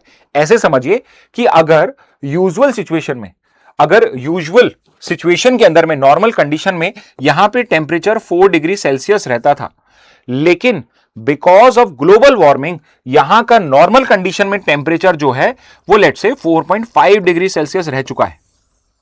ओके, तो आप समझ जा पा रहे होंगे कि अगर 4 डिग्री यूजुअल रहता था पहले, तो 4.5 पे मैं क्या मान लेता, एल नीनो मान लेता था, और अगर 4 डिग्री से कम गया तो मैं इसको ला नीना मान लेता था। लेकिन जब अब 4.5 डिग्री सेल्सियस उसका नॉर्मल टेम्परेचर है, तो एल नीनो सिचुएशन कब एग्जिस्ट करेगी, जब यहां का टेम्परेचर 4.5 को क्रॉस करेगा। और लेट्स से अब मैं अगर ये 4.9 होगा या 5 डिग्री सेल्सियस हो जाएगा, तब जाके मैं कहूंगा कि एल नीनो है। एट द सेम टाइम अगर 4.5 है, तो अगर यहां पे जो एवरेज टेम्परेचर है वो 4.3 हुआ, 4.2 हुआ, डिग्री सेल्सियस हुआ या 4.2 हुआ तो मैं क्या कहूंगा, अब लानिना। तो यहां पे एक बड़ा चेंज हुआ है कि कैसे हम किस सिचुएशन को, जो आपके क्लाइमेटोलॉजिस्ट होते हैं जो आपके क्लाइमेट को स्टडी करते हैं, what they have suggested now कि यहां पे हमें एल नीनो और ला नीना को डिक्लेयर करने का जो बेंचमार्क है उसको चेंज करना पड़ेगा। तो अब क्या होगा कि एल नीनो जो है, जो पहले के टेंपरेचर पे माना जाता था, अब उसे हायर टेंपरेचर पे माना जाएगा। सिमिलरली जो बेंचमार्क से कम टेंपरेचर होगा उस पे ला नीना डिक्लेयर किया जाएगा। And the reason why the scientist have made this changes कि अभी पिछले 3 साल में लगातार 3 ला नीना ईयर्स काउंट करे गए हैं, विच इज वेरी अनयूजुअल। ऐसे 3 ला नीना ईयर्स नहीं आते हैं एक साथ में। लेकिन यहां पे जब साइंटिस्ट ने स्टडी करा तो दे फाउंड आउट कि यहां पे हमें बेंचमार्क चेंज करने पड़ेंगे, बिकॉज यहां पे एल नीनो और ला नीना का जो अकरेंस है वो अब चेंज हो चुका है because of climate change. Okay, तो यहां पे this is with regard to El Nino and La Nina. तो यहां पे एल नीनो जो वर्ड है, एल नीनो एक स्पेनिश टर्म है जिसका मतलब होता है the little boy. Okay, the little boy, तो स्पेनिश में एल नीनो का मतलब होता है little boy. Why this phenomena is called as El Nino, little boy क्यों बोला जाता है इसको? बिकॉज ये जो अकरेंस है it happens around Christmas, which is considered to be the birth time of Jesus only. तो यहां पे एल नीनो का अकरेंस उसको इस तरीके से काउंट किया जाता है। 2 से 7 साल में आता है। एवरेज टेम्परेचर जो है इंक्रीज होते हैं, सो सिर्फ आपका climate in the sense range के सेंस में नहीं चेंज होता, बट इवन हीट वेव्स आपका जो है वो सब भी इंक्रीज होता है। ड्राउट्स कहां पे देखने को मिलेंगे एल नीनो में? Australia, south east Asia and parts of India. तो एल नीनो में क्या होगा? इंडिया में ड्राउट हो जाएगा। हैवी रेनफॉल कहां होगी? साउथ अमेरिका, सदर्न यूएसए के अंदर में। ओके, तो ये क्या है? इसका ये एक डायरेक्ट इंपैक्ट है। इसके अलावा इसका एक एनवायरमेंटल कॉन्सिक्वेंस भी होता है which is called as coral bleaching. अब कोरल्स क्या है? कोरल्स आपके कह सकते हो रेन फॉरेस्ट, इनको रेन फॉरेस्ट बोला जाता है ओशंस का। तो कोरल्स जो होते हैं वो एक स्पेसिफिक टेम्परेचर में आपके सर्वाइव कर सकते हैं। तो जब एल नीनो होता है तो जो नॉर्मल टेम्परेचर होता है उससे थोड़ा ज्यादा टेम्परेचर होता है, तो इनकी डेथ होना स्टार्ट हो जाती है। और इस फिनोमिना को कहते हैं कोरल ब्लीचिंग। ब्लीचिंग क्यों कहते हैं? क्योंकि ब्लीच करते हो किसी चीज को तो वो व्हाइट इन कलर होते हैं, तो कोरल्स भी कलरफुल होते हैं, लेकिन because of this environmental stress ये क्या होता है? ये व्हाइट में कन्वर्ट होना स्टार्ट हो जाते हैं। And at the same time there is a increase risk of forest fire also. यहां पे फायर गायब हो गया है पुष्पा का, तो increase risk of forest fires है। क्यों है? क्योंकि आपका ड्राई वेदर हो रहा है, ड्राउट हो रहा है, तो वहां पे जो आपका फॉरेस्ट एरिया है वहां पे बहुत सारा ड्राई फॉडर अवेलेबल है ना, फॉरेज अवेलेबल है। अगर यहां पे अब हम ला नीना की बात करें तो ला नीना क्या? सिंपली इसका अपोजिट हो जाएगा। ला नीना का मतलब होता है द लिटिल गर्ल। ये मत पूछना ये क्यों कहते हैं, मुझे भी इसका आइडिया नहीं है, बट ये इसका अपोजिट होता है। ओके, तो ये अपोजिट है। Heavy rainfall in Australia, Asia, India और यूएस के अंदर में हरिकेन्स ज्यादा आएंगे, अटलांटिक ओशन में हरिकेन्स ज्यादा आते हैं और कोल्डर विंटर्स आती हैं इन पार्ट्स ऑफ नॉर्दर्न अमेरिका। तो अगर आप अभी देखोगे पिछला साल ला नीना का था, तो अभी जो वहां पर है वहां पे यूएस के अंदर में हरिकेन्स भी ऑब्जर्व करे जा रहे हैं और यूजुअल से थोड़ा ज्यादा कोल्डर वहां पे वेदर चल रहा है। Okay, lot of storms are coming there. Okay, so this is with regard to El Nina and La Nina. And यहां पे दिस इज द रीजन कि यहां पे क्या डिसाइड करा है उन्होंने कि global warming, ocean baseline temperature के इंक्रीज होने की वजह से इन्होंने एल नीनो और ला नीना के क्लासिफिकेशन का जो मेथड है उसको यहां पे चेंज किया है। ओके, तो इससे क्लाइमेट चेंज नहीं हो रहा है, क्लाइमेट जो चेंज हुआ है उसकी वजह से हम हमारा जो क्लाइमेट स्टडी करने का तरीका है, एल नीनो ला नीना को डिक्लेयर करने का तरीका, उसको चेंज कर रहे हैं। ओके, अडेप्ट करना हमने स्टार्ट करा है। ओके, नेक्स्ट पे आते हैं। Oh, I see no questions anywhere. Okay, nice too. Okay, कोई क्वेश्चन है प्लीज आस्क मी। ओके, इतना अच्छा भी नहीं पढ़ा रहा हूं आपको, कोई क्वेश्चन ही नहीं है। एनीवे, नेक्स्ट पे आते हैं, बिजनेस से देखते हैं। PMO, prime minister office meets on Kaif 3 norms. Okay, अब ये कैफ 3 या कैफे 3 नॉर्म्स क्या है? तो cafe stands for corporate average fuel efficiency norms. Okay, तो गवर्नमेंट ने ये जो नॉर्म्स है ये 2017 में, if I am not wrong, 2017 में फर्स्ट टाइम आपके डिक्लेयर करे थे। सो ये जो नॉर्म्स हैं ये as a name suggest these are for corporates average fuel efficiency. तो जितने भी आपके ऑटोमोबाइल मेकर्स हैं उनको एक स्पेसिफिक फ्यूल यूज करना होता है, एमिशन को कम करना होता है, लेकिन eight the same time they want कि जो फ्यूल है उसकी एफिशिएंसी भी इंक्रीज होनी चाहिए। तो यहां पे फोकस जो है वो सिर्फ एमिशन स्टैंडर्ड्स लेट डाउन के लिए नहीं है, यहां पे फ्यूल को ज्यादा एफिशिएंट करने पर भी है। और फ्यूल एफिशिएंसी मतलब यह है कि गाड़ी पॉल्यूशन कम करे और उसमें उसकी रेंज ज्यादा होनी चाहिए। ओके, तो यहां पे कैफे फर्स्ट जो थे वो 2017 में, 22-23 के अंदर में कैफे 2 आया था, और अब कैफे 3 नॉर्म्स जो है वो प्रपोज हैं जो 2027 में आपके स्टार्ट हो जाएंगे। वो अब सारे कंपनीज को फॉलो करना पड़ेगा। ओके, अब देखिए यहां पे जो कैफे 3 नॉर्म्स है ये बहुत इंटरेस्टिंग है, कैफे नॉर्म्स बहुत इंटरेस्टिंग है। यहां पे जो ये नॉर्म्स है ये हर एक सिंगल गाड़ी के लिए नहीं है, ये पूरी की पूरी इस ऑटोमोबाइल कंपनी के लिए है। तो आप ऐसे समझिए कि कोई कंपनी है, कोई कंपनी अगर वो डीजल के व्हीकल्स बनाती है, ओके, वो बहुत सारे डीजल के व्हीकल्स को सेल करती है कोई कंपनी। ओके, अब डीजल क्या है, इट्स अ पॉल्यूटिंग फ्यूल, बहुत ज्यादा यहां पे वो एमिशंस करेगा। ओके, बहुत ज्यादा एमिशंस करेगा, CO2 एमिशन से कंपेयर करिए तो बहुत हाई होगा। लेकिन ये कंपनी डीजल के साथ अगर ईवी बनाना स्टार्ट कर देती है, लेट्स से अगर ये 100 कार्स डीजल की सेल करती है, पहले से डीजल की करती थी, अब ये 50 कार्स ईवी की भी सेल करती है, तो यहां पे क्या देखा जा रहा है कि यहां पे तो CO2 एमिशन हो रहा है, लेकिन यहां पे CO2 एमिशन हो ही नहीं रहा है। तो अगर इट इज नॉट नेसेसरी कि अगर मैं डीजल कार्स बना रहा हूं तो मैं यहां पे इनका पॉल्यूशन कम करूं, मैं यहां पे कैफे के रिक्वायरमेंट को फुलफिल करने के लिए ईवीज भी यहां पे प्रोड्यूस कर सकता हूं, तो मेरा जो यहां पे एक्स्ट्रा पॉल्यूशन है उसको मैं इसके साथ में सेटबैक कर सकता हूं। ठीक है, तो ये क्या है, ये जो आपके कैफे नॉर्म्स हैं, ये कैफे नॉर्म्स आपके पर व्हीकल के लिए नहीं है, ये पूरी कंपनी के लिए कि आपको ओवरऑल इन नॉर्म्स को अचीव करना है। ओके, तो उसके लिए कैफे 3 नॉर्म्स आने वाले हैं। So what exactly is cafe norms, तो ये एक लाइन में आप समझ सकते हो, it sets the limit on the average carbon dioxide emission from passenger vehicle sold by a manufacturer.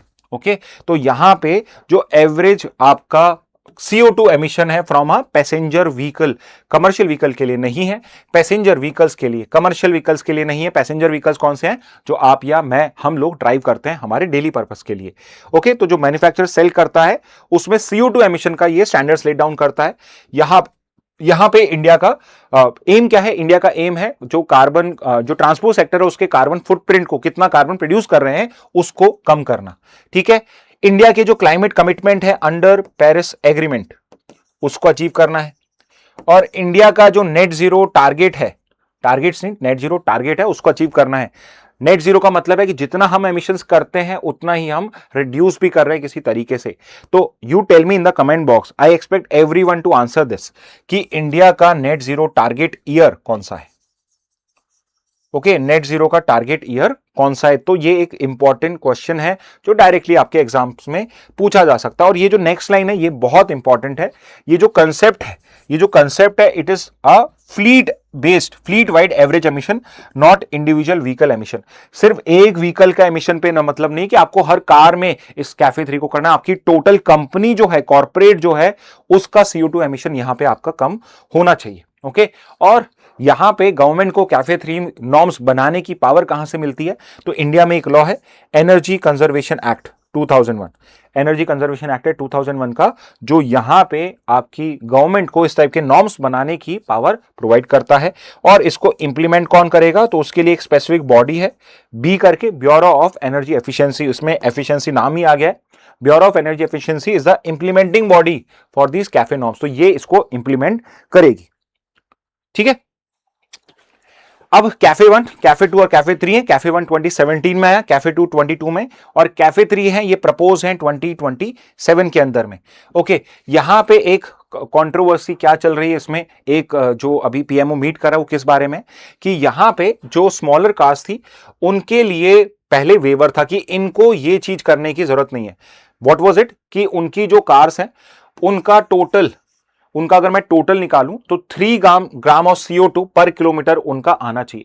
तो आप ऐसे समझिए कि अगर मैं एक डीजल कार कर रहा हूं और एक ईवी चल रही है, तो ईवी में तो 0 CO2 एमिशन है, और एक डीजल कार के अंदर में कितना है, 3 ग्राम का आ रहा है। तो यहां पे पर किलोमीटर में तो -3 तो उनको मिलता रहेगा ईवीज के लिए, और +3 किसको मिलता रहेगा, यहां पे आपका जो भी उसका एक्चुअल है उसको काउंट करा जाएगा। तो स्मॉल कार्स में क्या आता है, 909 kg से कम की कार और 1200 सीसी इंजन से कम की जो कार्स हैं उनको स्मॉल कार्स कहते हैं।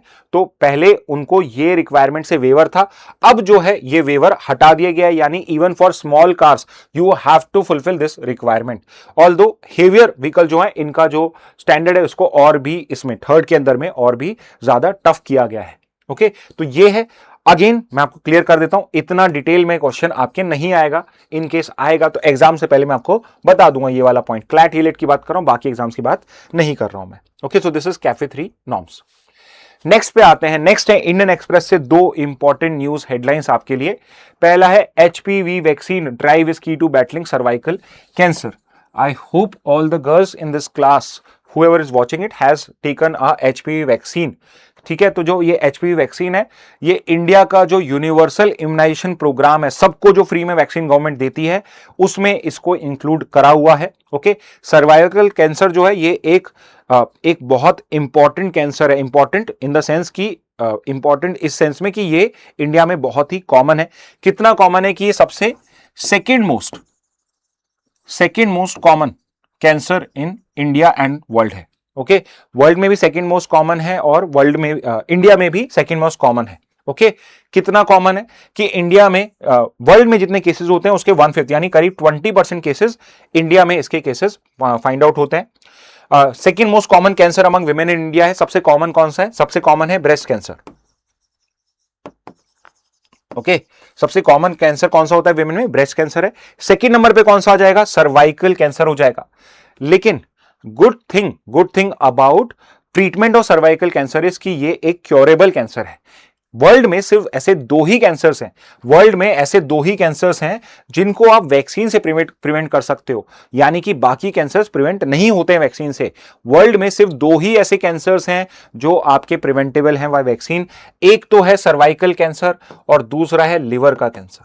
तो अगर आपने इनकी वैक्सीन ले ली तो बहुत कई जो मेजर कॉजेज हैं, जो मेजर वायरस या बैक्टीरिया कॉज करते हैं, लिवर कैंसर और सर्वाइकल कैंसर से आप बच सकते हो, बिकॉज इन दोनों के लिए वैक्सीन है, बाकी किसी के लिए भी नहीं है। ओके, अब सर्वाइकल कैंसर जो है it is caused by a specific form of virus.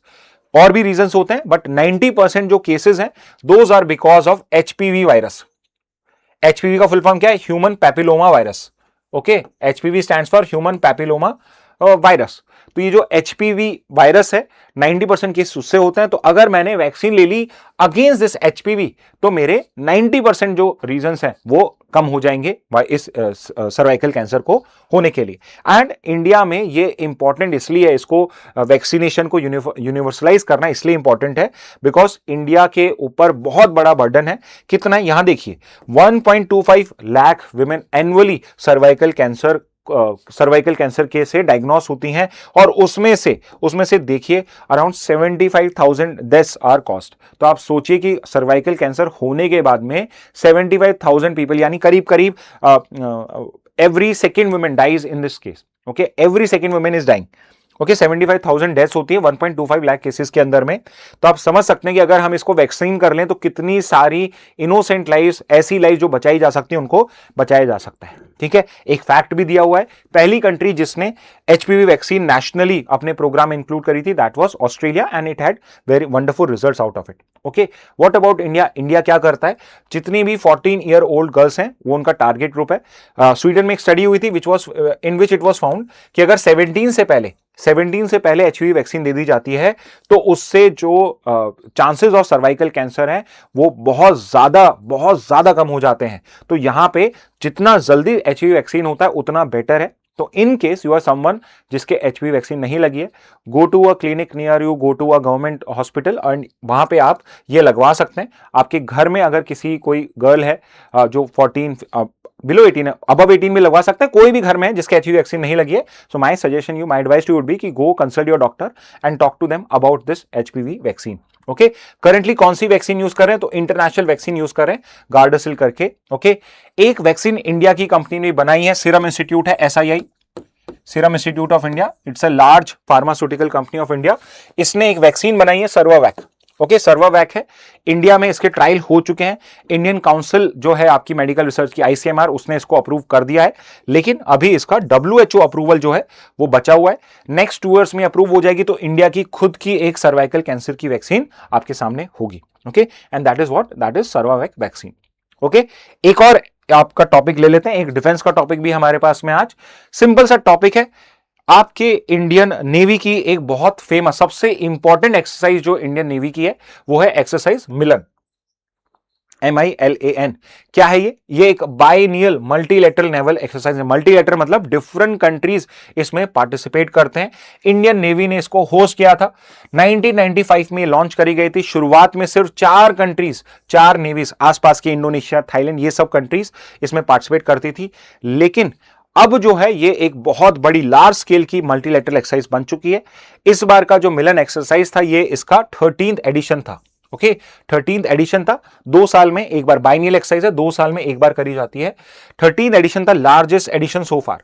इस बार 75 कंट्रीज ने पार्टिसिपेट करा, which is the largest number as yet. हो सकता है अगले साल 80 कंट्रीज आ जाए, अगली से अगली साल में, लेकिन इस बार 13th एडिशन आज तक का सबसे बड़ा एडिशन था। तो ये इंपॉर्टेंट बना देता है इस न्यूज को। कहां पे हुई है इस बार एक्सरसाइज? तो इस बार होस्ट करी गई थी विशाखापट्टनम, आंध्र प्रदेश के अंदर में इसको होस्ट किया गया था। Okay, so this is with regard to your exercise Milan. कौन सी कंट्रीज फर्स्ट टाइम पार्टिसिपेंट्स है? तो यूएई, फिलीपींस, जर्मनी ने पहली बार पार्टिसिपेट करा है मिलन के अंदर में। ओके, एक डेडिकेटेड मिलन विलेज बनाया गया।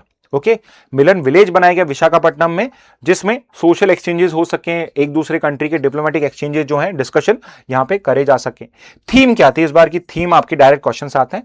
It was camaraderie, cooperation and collaboration. तो आप सिंपली ऐसे भी याद कर सकते हो, थीम कुछ 3 C's थी।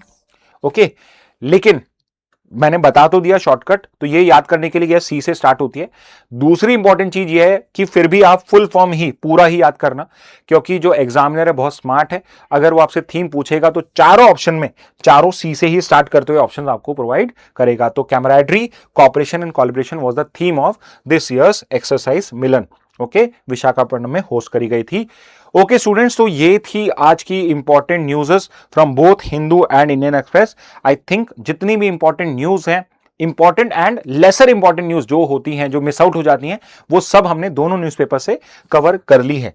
ओके, इन केस आपको कभी भी लगे सर कि ये न्यूज आज न्यूज़पेपर में आई थी और कवर नहीं हुई है, so just let us know in the comment box. आपके लिए उसका अलग से एक सेशन हम प्रोवाइड कर देंगे, या नेक्स्ट जो आपका न्यूज एनालिसिस होगा उसमें कवर करा जाएगा फिर वो। लेकिन इसमें आपको क्या करना है, आपको वो जो न्यूज आइटम है वो हमें टॉपिक और न्यूज़पेपर के साथ वो टॉपिक हमें बताना पड़ेगा, तब हम उसको हैंडल कर पाएंगे। ओके, अब आ जाते हैं आपके मस्ट अवेटेड, आपके जो 20+1 जीके क्वेश्चंस हो चुके हैं। Okay, so again the usual what you have to do is number लिखिए, उसके आगे जो करेक्ट आंसर है वो लिखिएगा, सो दैट आई नो कि क्या आंसर आपने सही दिया है या नहीं दिया है। पहला क्वेश्चन है भाई, पार्लियामेंट ऑफ इजराइल को क्या कहा जाता है? ओके, अब यहां पे sir mostly which of the following is occurred in India. दोनों होते हैं, एलिनो लानिनो दोनों होंगे। इंडिया में नहीं होते, वहां होते हैं, और उसका इंपैक्ट यहां इंडिया में होता है। बिल्कुल श्रवणी ने बिल्कुल एक और अच्छा आंसर दिया। नेट जीरो टारगेट क्या है इंडिया का? Good, nice to know. Okay, so now it is time to look at the answers of yours. आप आंसर करना स्टार्ट करिए। ओके, एक और चीज, अगर एक स्मार्ट स्टूडेंट होगा तो ये चारों जो आपको नाम दिख रहे हैं, ये चारों की चारों किसी ना किसी कंट्री की पार्लियामेंट है। ओके, तो आप या तो अभी या जब ये वीडियो लेक्चर एंड हो जाए तो कमेंट बॉक्स के अंदर में ये चारों किस कंट्री के हैं, एक तो ऑब्वियसली इजराइल का ही है इसमें, बाकी 3 किस कंट्री के वो आप मेंशन कर सकते हो। So I am waiting for your answer. तो पहला क्वेश्चन जो था, पार्लियामेंट ऑफ इजराइल को क्या कहते हैं? So it is called as Knesset. तो ये हमने पढ़ा है, यस बिल्कुल सही, फर्स्ट का आंसर है सी। सेकेंड पे आ जाते हैं, India formally recognise Israel as a sovereign state in. India ने इजराइल को एज अ कंट्री किस साल रिकॉग्नाइज करा था? So if you remember 48 was the year जब कंट्री बनी थी। ओके, लेकिन इंडिया ने रिकॉग्नाइज करा था 1950 के अंदर में, डिप्लोमेटिक रिलेशन करे थे 92 में। तो सेकंड का आंसर क्या हो जाएगा? सेकंड का आंसर है बी। थर्ड पे आ जाते हैं, the first Indian PM to undertake an official visit to Israel was. Very important question, can someone answer me कि पहले इंडियन प्राइम मिनिस्टर कौन थे? सबसे पहली इंट्रोडक्शन में जो चीज बताई थी वहां से ये क्वेश्चन है। ओके, पहले इंडियन प्राइम मिनिस्टर 2017 में ही जाके विजिट करे हैं, and I am sure you are aware कि 2014 से लेके अभी तक हमारे एक ही प्राइम मिनिस्टर कंटिन्यू कर रहे हैं, and he is Narendra Modi. And so correct answer for third is going to be option A. Okay, please try to answer fast. Next पे मूव करते हैं, question number 4th। Okay, let's see can you answer this. India's long standing position on the Israel Palestine issue supports the. India का basically Israel Palestine को लेके क्या यहां पे perspective रहा है, पोजीशन रहा है? Is it one state solution? No. Is it military intervention? No. Is it confederation model? No. It is a two state solution की, एक इजराइल भी होना चाहिए, एक फलस्तीन भी होना चाहिए। फोर्थ का आंसर क्या हो जाएगा? D. Okay, let's move to the next one. Fifth देखते हैं, फिफ्थ का आंसर कोई कर पाता है क्या? 2020 agreement that normalise relations between Israel and several Arab nations are called. Okay, 2020 में कौन से एग्रीमेंट साइन हुआ था इजराइल और बाकी अरब कंट्रीज में जिसने उनके रिलेशंस को नॉर्मलाइज करा है? ओके, तो ये एक आपका ट्रिक क्वेश्चन है जो हमने डिस्कस नहीं करा था, तो इसको हम यहां डिस्कस कर लेंगे। ओके, सो इजराइल और अरब स्टेट्स में तो बहुत सारी जो अरब स्टेट है, जो मेजरली मुस्लिम स्टेट्स है, वो इजराइल को एज अ कंट्री ही रिकॉग्नाइज नहीं करते थे। तो यूएस ने 2020 में एक इनिशिएटिव लिया और जो कंट्री लाइक माइंडेड है यूएस से, जिनके रिलेशंस अच्छे हैं, उन्होंने इजराइल को एज अ कंट्री रिकॉग्नाइज करा। इजराइल ने भी उनके साथ डिप्लोमेटिक रिलेशन स्टैब्लिश करे हैं और आगे फ्यूचर में एंगेजमेंट बढ़ाने का डिसीजन लिया है। और मैं किस एग्रीमेंट की बात कर रहा हूं? मैं बात कर रहा हूं अब्राहम अकॉर्ड्स की। तो फिफ्थ का आंसर क्या हो जाएगा? सी। सिक्स पे आ जाते हैं। Abraham accords were chiefly mediated by, तो ये तो मैंने आंसर कर ही दिया है कि अब्राहम अकॉर्ड्स किसका इनिशिएटिव था, किसने इसको इनिशिएट किया था? So it was initiated by USA. तो सिक्स का आंसर हो जाएगा ए। सेवेंथ पे आ जाते हैं। सेवेंथ का, India's reference to the Gaza peace initiative alliance with resolution adopted by the. तो गाजा पीस इनिशिएटिव जो इंडिया ने सपोर्ट करा है, ये सिक्योरिटी ये किसके रेजोल्यूशन से मैच करता है? किसने रेजोल्यूशन लिया है? तो वो रेजोल्यूशन लिया यूएन सिक्योरिटी काउंसिल ने। तो सेवेंथ का आंसर क्या है? C. I see less and less answers now. Okay, क्या वो आंसर्स क्यों नहीं कर रहे हैं? People are still here but they are still not answering. Okay, Shravani Palkar is sorry. State of the union address is a constitutional practice associated with, बहुत easy question है, आप क्यों नहीं आंसर कर पा रहे हो इनको? Okay, state of the union address जो है ये constitutional practice associated with which country? So it is associated with USA. Eight का आंसर है बी। नाइन्थ पे आ जाते हैं। State of the union address जो यूएस प्रेसिडेंट देता है, किसको देता है? क्या सेनेट को देता है या हाउस ऑफ रिप्रेजेंटेटिव को देता है? नहीं। सुप्रीम कोर्ट को देता है? नहीं। दोनों के, सेनेट और रिप्रेजेंटेटिव के जॉइंट सेशन को देता है। तो नाइन्थ का आंसर हो जाएगा ए। टेंथ पे आ जाते हैं। The record for the longest state of the union address is held by. आज तक का longest state of the union address किसने दिया है? तो इसी बार जो 108 मिनट की स्पीच दी थी, the person who always want to be in news only, limelight, Donald Trump. तो 10th का आंसर हो जाएगा डी। ऑल्दो लॉन्गेस्ट स्पीच थी बट सबसे इररिलेवेंट स्पीच भी उसको माना जा रहा है। 11 पे आते हैं। जेपीसी जो बनाई गई है on BBSA, it is headed by whom? कौन इसको चेयर कर रहा है? तो इसको चेयर कर रहे हैं डी पुरंदेश्वरी। ओके, तो एक एमपी हैं पार्लियामेंट के, तो वो इसको हेड कर रहे हैं। 12 पे आ जाते हैं। एल नीनो, लेट्स सी कि आप इसको आंसर कर सकते हैं या नहीं कर पाते हैं। सो if you remember, El Nino is a situation जब वार्मिंग होती है, तो वार्मिंग अगर आपको पता है कि एल नीनो में वार्मिंग होती है यूजुअल से, तो कूलिंग वाले दो ऑप्शन हट जाएंगे। लेकिन दूसरा क्वेश्चन क्या है? दूसरा पार्ट है इसका, वार्मिंग होती है कहां पे? तो यहां पे दो ऑप्शन है, एक में इक्वेटोरियल अटलांटिक दिया हुआ है, एक में central and eastern equatorial Pacific दिया हुआ है। सो वी नो कि it is warming in the central and eastern Pacific ocean. Okay, so it is not a easy question. Okay, so सही आंसर क्या हो जाएगा इसका? Option D. Let me see, I will check even the comment box की 12 के answer कितने दे पाए थे। 13 पे आते हैं। Spanish term La Nina literally translate to, El Nino ने ला नीना पूछा है। ला नीना का मतलब क्या है? It is not the little boy, it is the little girl. Okay, 13 का आंसर सी हो जाएगा। ओके, फॉर सम रीजन इसका आंसर आ गया है। Okay Shravani, nice, you have been able to answer this, that's really good of you. अगर आप 12th वाला आंसर कर पाए हो, यानी आपको कंसेप्ट समझ में आया। ओके, नेक्स्ट पे आते हैं। The recent revision in the classification of El Nino and La Nina event has been prompted by, क्यों El Nino La Nina के क्लासिफिकेशन को रिवाइज करा गया है? That is the question. So the answer to it is not these three, it is because of the rapid global warming, जिसकी वजह से हमें बेंचमार्क्स को चेंज करना पड़ा है टेम्परेचर के। तो 14th का आंसर ए। 15th पे आ जाते हैं। 15th है cafe norms evaluate compliance based on the. Okay, full form जानबूझ के नहीं दिया क्योंकि इसका फुल फॉर्म होता तो आप इजीली इसको गेस कर जाते हैं कि CAFE stands for corporate average fuel efficiency norms. तो कैफे नॉर्म्स क्या होते हैं? ये emission level of individual vehicles नहीं, ये तो हमने स्पेसिफिकली पढ़ा है। क्या ये स्टेट लेवल के पॉल्यूशन एवरेजेस बताते हैं? नहीं। Total national emission of all manufacturers? Obviously no, it is specific to a single manufacturer, so it is the fleet wide average emission of a manufacturer. तो 15 का आंसर हो जाएगा D. Okay, next पे आते हैं 16th। In India the agency responsible for implementing cafe norms is the? कौन सी agency है जो कैफे नॉर्म्स को यहां पे इंप्लीमेंट करती है इंडिया में? तो ये नहीं करती, ये नहीं करती, ये नहीं करती, हमने पढ़ा है। 16 का आंसर क्या होगा? इसलिए 16 का आंसर है A. Okay nice, Shravani has given all the right answers, good to know. 17 पे आते हैं। ओके, ये एक चीज मैंने आपको पढ़ाई थी आज, बहुत इंपॉर्टेंट है। Beside cervical cancer the other vaccine preventable cancer is?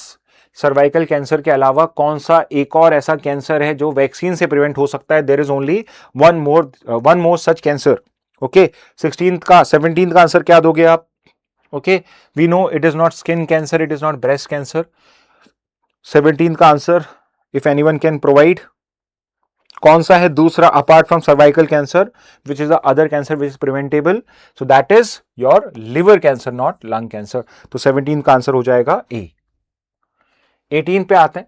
Cervical cancer ranks as the dash most common cancer among women in India. Okay, cervical cancer जो है वो किस रैंक पे आता है सबसे most common cancer among women के अंदर में? ओके, तो सर्वाइकल कैंसर किस नंबर पे है? Obviously it's not the first पे ब्रेस्ट कैंसर है, सेकंड पे आता है आपका सर्वाइकल कैंसर। तो 18 का आंसर हो जाएगा D. 19th, the Cervavac vaccine has been developed by? तो सर्वावैक वैक्सीन जो है ये किसने डेवलप करी है? ओके, तो इंडिया की कंपनी है जिसने इसको डेवलप करा है। Poonawalla is one, Cyrus Poonawalla I think, जो इसके ओनर है, and the company is your serum institute of India. Okay, तो 19 का आंसर हो जाएगा सी। 20th पे देखते हैं। HPV the virus which is responsible for cervical cancer is in short called as HPV। Full form क्या है इसका? So its full form is human papilloma virus. तो ये कहां पे दिया हुआ है? It is in B. तो 20th का आंसर हो जाएगा बी। ओके, फाइनली एक एक्स्ट्रा क्वेश्चन आप सबके लिए, लास्ट क्वेश्चन है ये। एक्सरसाइज मिलन 2026 कहां पे हुआ था इस बार? तो आपकी जो ये बाइनियल नेवल एक्सरसाइज है कहां पे होस्ट करी गई? Conducted at which place? So it was conducted at Visakhapatnam. तो 21 का आंसर क्या हो जाएगा? डी। ठीक है, तो स्टूडेंट्स ये थे आपके 21 जी के questions and their answers. I hope आप इस इनिशिएटिव को प्रॉपरली सिंसियरली फॉलो कर रहे हो, बिकॉज बिलीव मी, अगर आप ये न्यूज एनालिसिस देखते हो एंड ये 21 जी के क्वेश्चंस करते हो तो आई कैन गारंटी यू कि जी के सेक्शन जो है आपके किसी भी एग्जाम का, CLAT, AILET, other law entrance test, CUET exam, कोई से भी जो एग्जाम्स हैं उन सब के लिए this can be your single point जहां से आप अपनी पूरी जी के अच्छे से प्रिपेयर कर सकते हो। Okay, specifically current affairs. Okay, so इस मैसेज के साथ आज का सेशन एंड करते हैं। Thank you and have a very nice day.